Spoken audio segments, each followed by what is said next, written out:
मंथन में स्वागत है। मित्रों, अभी जो उपचुनाव हुए हैं उत्तर प्रदेश में, एक लोकसभा मैनपुरी का और विधानसभा खतौली और रामपुर और कुढ़नी बिहार में चुनाव हुए। परिणाम सबके आपके सामने है।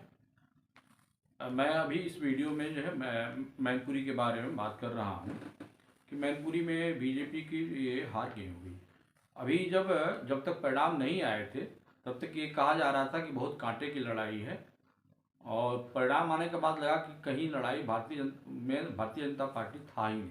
इसके पीछे क्या कारण है जो हमें समझ में आता है वो ये कि देखिए, पहली बात तो ये है कि मुलायम सिंह जी के प्रति लोगों की एक सहानुभूति थी, और ये सहानुभूति इसलिए भी थी कि अगर मुलायम सिंह जी का अगर अगर पूरी राजनीतिक करियर को देखिए तो वो जितना हिंदुत्व के खिलाफ में रहे हैं, बोले हैं, और उनको यहाँ तक कि मुसलमानों के पक्षपात लेने के लिए उनको मुल्ला मुलायम कहा गया, राम भक्तों पर गोली चलाए। लेकिन बाद में उनका मोदी से संबंध जो है कुछ हमें लग रहा है कि मोदी से ही नहीं, एक तरह से भारतीय जनता पार्टी के जो ऊपर का नेतृत्व है, केंद्रीय नेतृत्व, उनसे वो अच्छा रिश्ता बनने लगा, और वो विचार मुलायम सिंह के प्रति बाकी लोगों की, जो पार्टी के लोगों के, वो नहीं रहा। एक तरह से देखा जाए तो एक पैचअप हो गया जो है, जो जहाँ वो कटुता थी वो प्रेम में बदला जो है। इसीलिए यह जो चुनाव हुआ वो रिक्त खाली हुआ, ये सीट मैनपुरी का, तो हर जात हर धर्म के लोग मुलायम सिंह के प्रति सहानुभूति रखे और वो खूब वोट दिए। तो सहानुभूति का वोट जो है मुलायम सिंह यादव के नाम पे न रहने पे डिम्पल जी को वोट मिला जो। पहला तो ये रीजन है सहानुभूति का।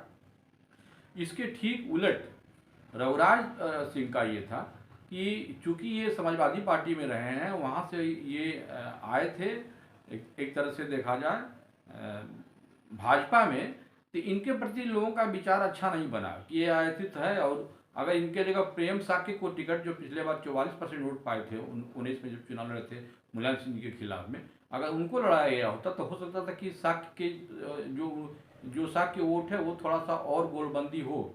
लेकिन ये परिणाम आने के बाद ऐसा लग रहा है कि साक्य वोट जो है वो पूरा का पूरा वो इनको रघुराज साक्य को वोट नहीं मिला। नतीजा हुआ कि वोट भी कम मिला और परसेंटेज भी कम मिला जो है। और मुलायम डिम्पल जी के बारे में पॉजिटिव ये चीज़ थी कि चाहे वो दलित हो, चाहे वो सवर्ण हो, अगड़ा हो, पिछड़ा हो, सब तरह के सब वोट उनके मिले हैं, और इसीलिए वो इतनी बड़ी मार्जिन से वो चुनाव जीते हुए। अगर हम देखें, अगर आंकड़ों की बात करें तो देखिए, जब भी बाई इलेक्शन हुआ है मैनपुरी में, 2004 में हुआ, 2014 में, तो जब 2004 में हुआ था और उस समय धर्मेंद्र यादव जी चुनाव जीते थे, और उस समय वो बाई इलेक्शन में 62.46 वोट परसेंटेज वोट तक, करीब करीब 62% वोट पाए थे। फिर जब 14 में मुलायम सिंह जी यहाँ आजमगढ़ से चुनाव जीते, वहाँ से जीते, तो आजमगढ़ की सीट रिटेन किए, ये छोड़ दिए थे, और तब तेज प्रताप वहाँ से चुनाव आई इलेक्शन लड़े, और तेज प्रताप का रिकॉर्ड अभी तक है, वो इस बार भी नहीं टूटा है, वो 64.46% था। इस बार के बाई इलेक्शन में 62.02% जो है। तो कहने का अर्थ ये है कि जब बाई इलेक्शन हो रहा है वहाँ पे, तो मैनपुर की जनता जो है बाकी किसी को भी नहीं देख रही है, और सारा जो समीकरण है ध्वस्त होकर के पूरा का पूरा मुलायम परिवार के प्रति लोगों का झुकाव आ जा रहा है, और इसीलिए जो है वहाँ से इनकी हार नहीं हो रही है। मेरे पास कुछ आंकड़े भी हैं। अभी ये हम देख लें कि अगर 2022 का जो अभी विधानसभा के चुनाव हुए थे, तो उसमें कुल विधानसभाओं में, जैसे कि भोगांव, मैनपुरी, जसवंत नगर, करहल और किसनी, पांचों विधानसभाओं का जो वोट देखा जाए तो समाजवादी पार्टी के पास पांचों को मिलाकर के 5,90,473 वोट थे। ये करीब 53.86% होता है। और भारतीय जनता पार्टी के पास 4,24,372, ये करीब 38.5% के आसपास था। और मायावती का वोट था 81,337, करीब 7.4%। अब आप इसमें से ये देखिए कि मायावती का पूरा वोट जो है वो एकदम शिफ्ट हो गया समाजवादी पार्टी की तरफ और 3-4% भारतीय जनता पार्टी का भी वोट गया। अब ये सवाल उठता है कि भाजपा के ये 4% वोट जो यहाँ से गया वो कौन सा वोट था। अगर आप चुनाव में देखे होंगे, चुनाव प्रचार में, तो एक बात बहुत बारीकी से अगर ध्यान दिए होंगे तो जो भी अपने को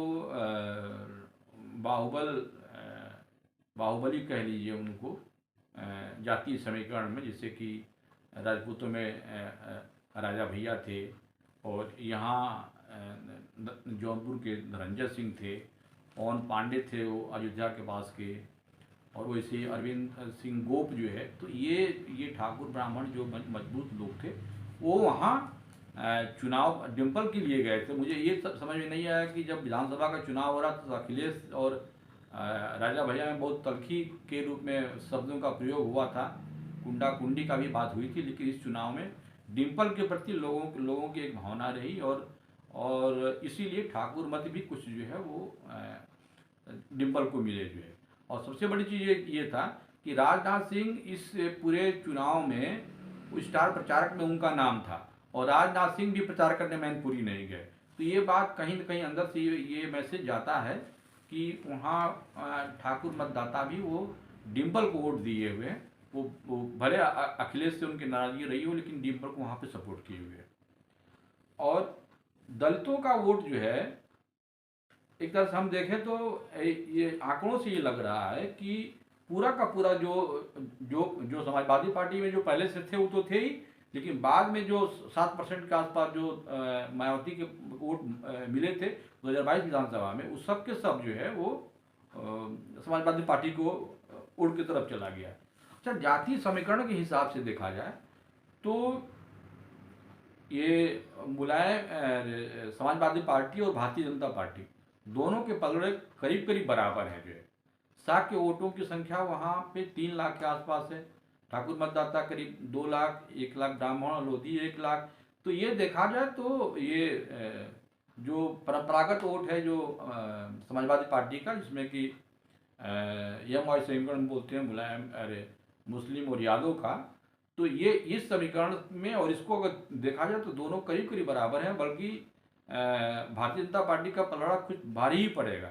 लेकिन दलित मतदाताओं का रुख इस बार जो भाजपा की तरफ न होकर के समाजवादी पार्टी की तरफ चला गया, इसीलिए नतीजा जो है वो एकदम डिफरेंट हो गया, और वहाँ एक भारी मतों से जो है समाजवादी पार्टी का वहाँ जीत डिम्पल के नाम से हुई। और आगे ये लोकसभा के चुनाव से आप ये परिणाम नहीं लगा सकते हैं कि इस तरह का कि जो चुनावी जो समीकरण जो बदले हैं वो आगे भी बदलेंगे। इसलिए इस चुनाव को समाजवादी पार्टी को बहुत बड़ी जीत के रूप में, जश्न के रूप में नहीं मनाना चाहिए। हाँ, उसकी जो रणनीति है इस पे कि जो प्रबंधन है दलितों का वोट लेने के लिए और सवर्णों में भी शेयर लगाने के लिए, इस पे वो जारी रखेगी, तो निश्चित रूप से ही वो आगे जो है फिर रिटर्न करेगी और लोकसभा चुनाव में अच्छा प्रदर्शन कर सकती है। इस चुनाव में एक बात और भी हुई कि मुलायम का पूरा कुनबा, पूरा परिवार सब एकजुट हो गए, और एकजुट कहने के लोग नहीं हुए, बहुत अच्छे से एक मिल करके, और देखने में लग रहा है कि शिवपाल अब समाजवादी पार्टी की जान बनेगी, और पूरे उत्तर प्रदेश में समाजवादी पार्टी परचम लहराएंगे, और कार्यों का संगठन में भी उनको हिस्सेदारी जो है अखिलेश देंगे। ये पूरे परिवार में एक एका हुआ है, इस चुनाव की एक बहुत बड़ी सफलता कर सकते हैं। जो है जहाँ तक रामपुर और खतौली की बात है, देखिए रामपुर में जो चुनाव हुए हैं इसको अब इसका विश्लेषण थोड़ा सा ठीक से इसलिए नहीं पड़ा क्योंकि यहाँ पर वोट परसेंटेज 34% वोट पड़ा, और ये कहा जाता है कि जो अल्पसंख्यक वोट है वो वोट नहीं दे पाए हैं। प्रशासन ने कुछ इस तरह से वहाँ पे कठिनाइयाँ प्रस्तुत किया। तो इस जीत को और हार को हम बहुत मायने नहीं रखते हैं। हम खतौली की बात करेंगे। खतौली में निश्चित रूप से भारतीय जनता पार्टी की हार, ये बहुत बड़ी हार है। पिछले बार जब 2 सैनिक चुनाव लड़ रहे थे, सैनिक के वोटों में बंटवारा था, तब भी भारतीय जनता पार्टी का विक्रम सैनी चुनाव जीते थे। इस बार केवल 1 सैनी था, और उतना कोई बहुत बड़ा किसानों का आंदोलन भी नहीं था खिलाफ में। फिर भी चुनाव हार जाना भारतीय जनता पार्टी के लिए ये एक बहुत बड़ी हार में मान ना हो। और अगर चंद्रशेखर आज़ाद, जो आज़ाद पार्टी के भीम पार्टी कह लीजिए या आज़ाद पार्टी कह लीजिए, उनको जिस ढंग से इस बार दलित मतदाता उनके साथ जा करके और वो रालोद में मिले हैं, यह एक तरह से मायावती के लिए भी खतरे की घंटी है। मायावती हर बार अगर बाई इलेक्शन में ऐसे ही दूर रहेंगी तो धीरे धीरे दलित का वोट जो है वो भले ही पूर्वांचल की तरफ न हो, लेकिन पश्चिम में जो 19-20 सीटें हैं उस पर उनका असर पड़ेगा। और मायावती को अब आगे इस बात का ध्यान रखना होगा कि चुनाव में उतरना चाहिए या बाई इलेक्शन में या नहीं, ये उनको नुकसान कर रहा है।